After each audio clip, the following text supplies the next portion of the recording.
Halo guys, selamat datang di dalam vlog kita. Ya, Hari ini kita akan ngapain sih, Indra?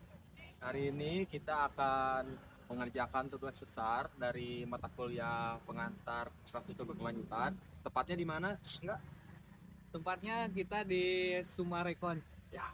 Nah, berhubung kita lapar dan nggak ada tempat parkir, ya, jadi parkirnya di situ. Oh ya, jangan lupa perkenalan dulu dong. Ya, perkenalan dulu. Ya, perkenalkan, nama saya Indra Firmansyah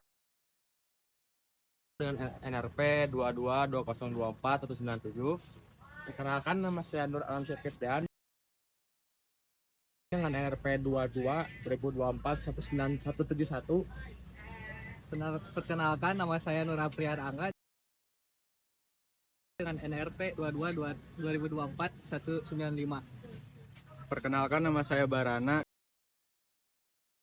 dengan NRP 22 2024 163. Sumarekon Bandung terletak di kawasan strategis yang mudah diakses, menjadikan pilihannya ideal untuk pengembangan infrastruktur berkelanjutan. Proyek ini mencakup pembangunan mall yang mengintegrasikan prinsip-prinsip green building, seperti penggunaan material ramah lingkungan dan desain yang memaksimalkan percayaan alami. Biaya untuk investasi untuk proyek ini cukup signifikan, mencerminkan komitmen terhadap keberlanjutan dan inovasi dalam desain. Waktu proyek ini direncanakan untuk diselesaikan dalam jangka waktu yang tertentu dengan tahapan yang jelas untuk memastikan setiap aspek pembangunan memenuhi standar yang ditetapkan.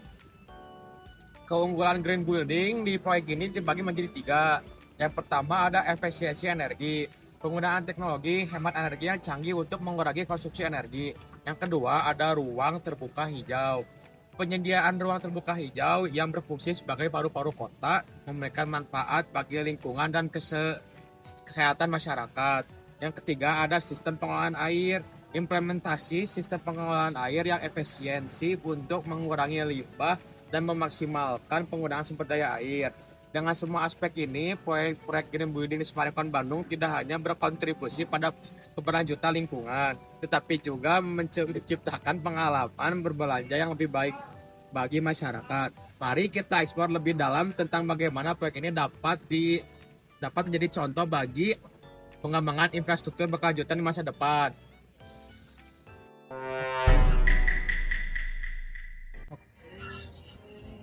Beberapa peran stakeholder yang ada di Green Building ini, terutama pada Mall Sumarekon Bandung. Yang pertama ada stakeholdernya itu dari developernya sendiri, yaitu pengembangnya PT AS Sumarekon Agung Terbuka, menyediakan fasilitas Green Building dan juga beberapa fasilitas yang menggunakan infrastruktur berkelanjutan, contohnya seperti ini. Juga yang kedua ada pemerintah setempat. Pemerintah Kota Bandung juga menyediakan izin yang memudahkan untuk PT Sumarekon ini menyediakan green building yang bagus dan infrastruktur berkelanjutan yang baik. Yang ketiga ada tim desain dan arsitektur. Tidak hanya PT Sumarekon saja yang berpikir untuk green building, tetapi dari tim desainer dan juga arsitek pun memikirkan nilai estetika, tapi juga memikirkan nilai building, keselamatan dan kesehatan dalam penghijauan. Terus selanjutnya ada kontraktor. Kontraktor juga memikirkan bagaimana bangunan ini tetap kokoh dalam beberapa tahun ke depan, tidak hanya dalam waktu singkat saja, tetapi bangunan ini memiliki tujuan yang sama, yaitu untuk berkelanjutan agar anak cucu kita bisa memakai fasilitas yang seperti ini.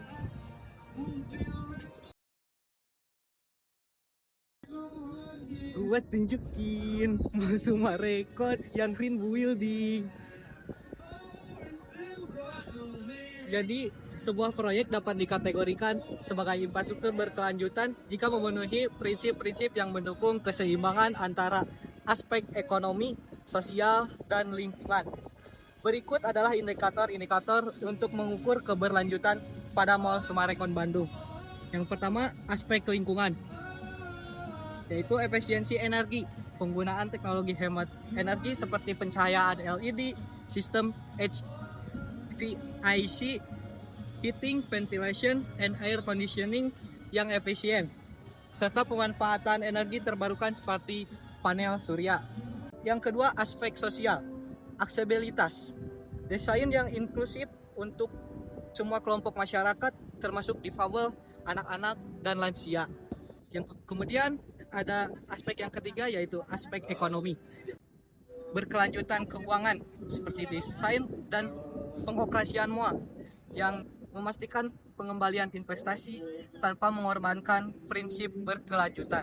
Terakhir, inovasi teknologi, yaitu untuk memanfaatkan teknologi terkini untuk mengurangi biaya operasional sambil tetap ramah lingkungan.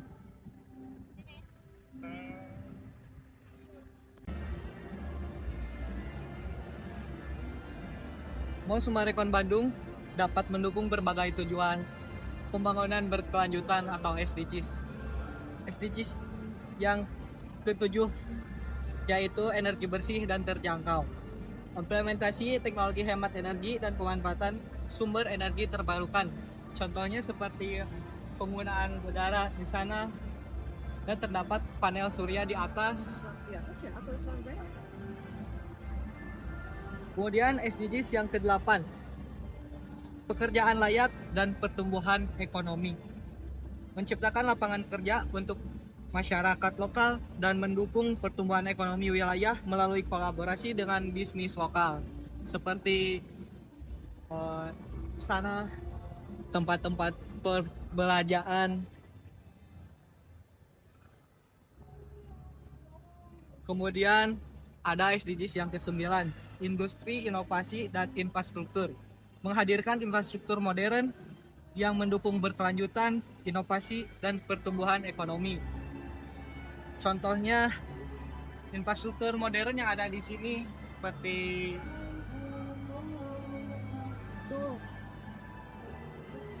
dan sekitarnya.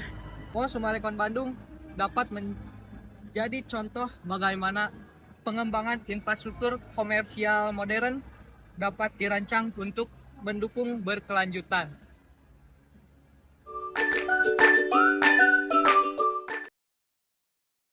Kelanjutan dari proyek Summarecon Mall Bandung ini, saat ini Summarecon Mall Bandung telah selesai dibangun dan telah diresmikan pada tahun 2024, tepatnya pada tanggal 18 Januari tahun 2024. Nah, untuk rencana kedepannya, Summarecon Mall Bandung masih punya kemungkinan untuk terus dikembangkan dengan menambahkan fasilitas-fasilitas yang nantinya akan diperlukan khususnya di daerah Summarecon itu sendiri.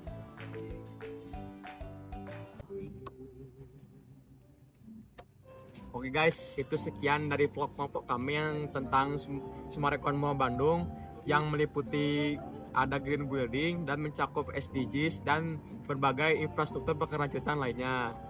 Dan ada apa sih, Dra? Ada pantun. Ada pantun dulu, ada pantun penutupan. Buat nge-vlog di Summarecon. Pelanggannya KCIC. Selamat sudah menonton. Dan sampai jumpa di waktu-waktu yang lain ya. Dadah.